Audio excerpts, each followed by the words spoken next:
يا هلا بالشباب، شو اخباركم؟ رجعنا لكم فيديو جديد. هذا الفيديو راح نشرح فيه تطبيق ديو 2 لايف، احد تطبيقات البث المباشر المتوفرة حاليا على السوق بلاي.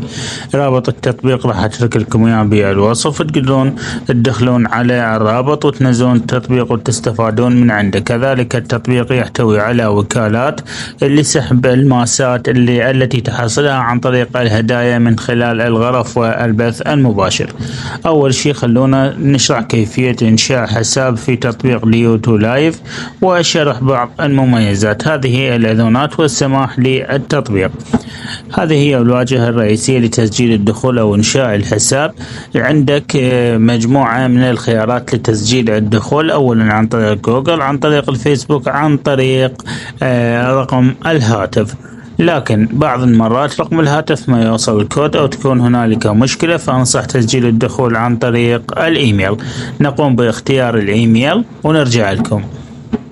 بعد ما اختارنا الإيميل راح يفتح ويانا الحساب مثل ما جاي تشاهدون. فتح ويانا التطبيق. أول ما فتح ويانا انطانا واجهة مكافأة تسجيلية اللي هي تسجيل الدخول.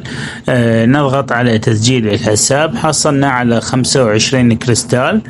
هنا يقول لك احصل على المزيد من المكافآت.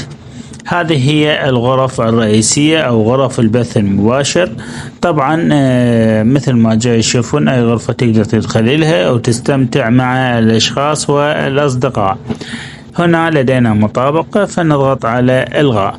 هذه هي المنشورات الخاصة في التطبيق، وكذلك هذه هي تطابق المكالمات أو المطابقة مع الآخرين، والدردشات والملف الشخصي. هذه هي الملف الشخصي، مستوى الثروة، وكذلك مركز الاستقراطية.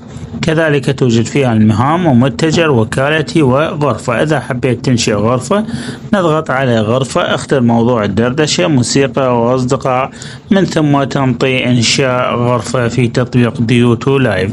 كذلك وكالتي، تقدر تنضم إلى الوكالة الخاصة في ديو 2 لايف. هذه هي